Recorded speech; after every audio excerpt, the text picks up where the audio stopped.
प्यारे बच्चों, अभी हम 12th क्लास 12वीं क्लास के ज्योग्राफी सेट ए हरियाणा बोर्ड का आंसर की करवाएंगे। तो इसको बड़े ध्यान से देखना है। इसमें आपका पहला क्वेश्चन आया था ऑप्शनल टाइप में कि नीचे दिए गए महाद्वीप में से किस महाद्वीप की जनसंख्या वृद्धि दर सर्वाधिक है। सबसे ज़्यादा जनसंख्या वृद्धि दर किस महाद्वीप की है भाई? अफ्रीका महाद्वीप की। उसके बाद अगला है, निम्नलिखित में से कौन सी रोपण फसल नहीं है? तो आपका आंसर क्या हो जाएगा? गेहूं। गेहूं एक रोपण फसल नहीं है। उसके बाद है, ऊर्जा के इस रूप का निर्माण उद्योगों द्वारा उपयोग में नहीं किया जाता। तो क्या भाई? पानी। उसके बाद अगला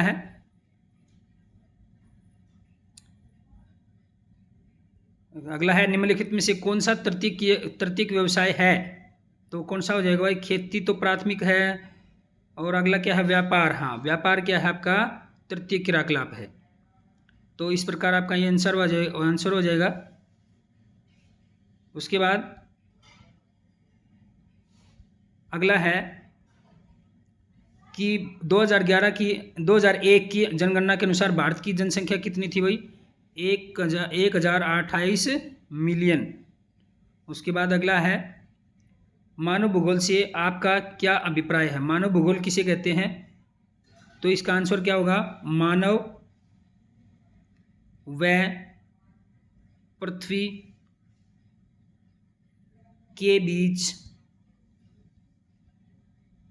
संबंधों का अध्ययन करना क्या कहलाता है? मानव भूगोल कहलाता है। उसके बाद अगला प्रश्न है, एशिया के कौन से देशों में लिंग अनुपात कम है? तो बहुत सारे देश हैं, जैसे भारत के अंदर भी है भाई, और हांगकांग के अंदर भी क्या है? लिंग अनुपात कम है। बहुत सारे देश हैं। कौन सा देश घटता हुआ जनसंख्या पिरामिड दिखाएगा? तो वो जापान है भाई। जापान का जनसंख्या पिरामिड घटता हुआ दिखाएगा आपको।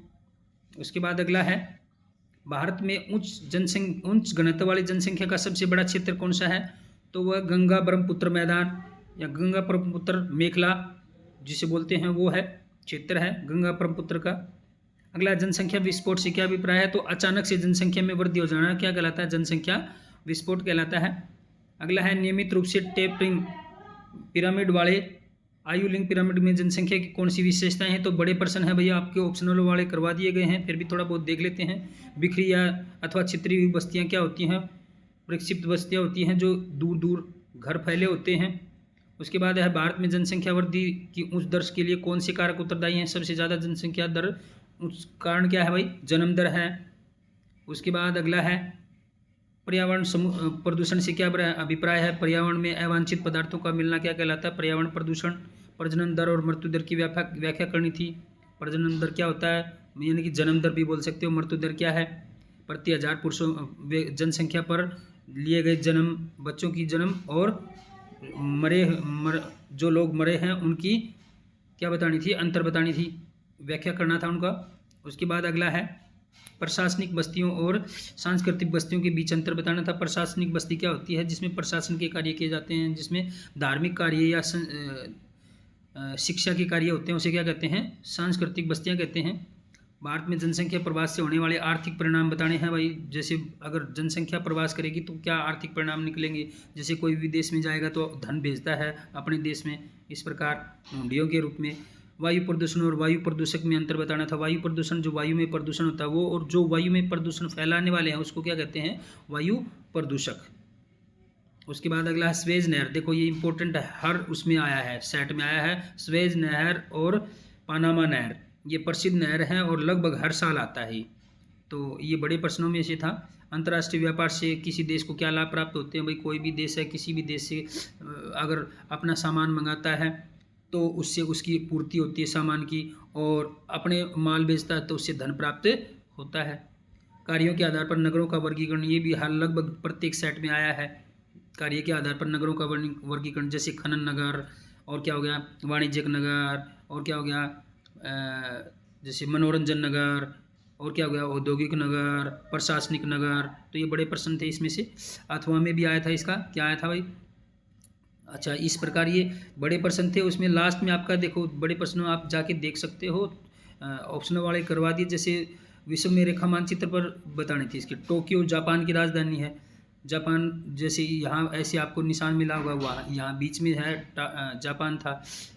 जापान के अंदर टोक्यो है, सिडनी है ऑस्ट्रेलिया में। उसके बाद भिलाई, भिलाई बताया था भाई छत्तीसगढ़ वगैरह जो है इंडिया में। खेतड़ी है राजस्थान में। इस प्रकार कोलकाता पश्चिम बंगाल में, पश्चिम बंगाल की राजधानी है कोलकाता। तो इस प्रकार ये आपका मैप आया था। तो आप इसको जा कर के वीडियो को देख सकते हैं, इसमें ऑप्शन अपने देख सकते हैं कि किस प्रकार के ऑप्शन कौन कौन से आए ठीक हैं, कौन से गलत हैं आपको आपके। तो आप इसको कमेंट बॉक्स में भी लिख सकते हैं, और ना समझ में आया तो दोबारा भी पूछ सकते हैं। कोई और प्रश्न पूछना हो तो इस चैनल को सब्सक्राइब कर लें, जिससे आपको और भी वीडियो, अगर और भी आगे की जानकारी लेनी है तो आपको मिलती रहे। और अपने भाई बहनों को भी बता दो कि इस चैनल पर आपको सभी जितने भी HBSC संबंधी जो भी समस्याएं हैं, जो भी पढ़ाई है, आपको मिलती रहेगी। आगे आने वाले समय में डेली वीडियो मिलेंगी। 10वीं क्लास, +2 क्लास, हर क्लास की आपको वीडियो इस पर मिलेगी। तो इस वीडियो को देखने के लिए थैंक यू वेरी मच, धन्यवाद।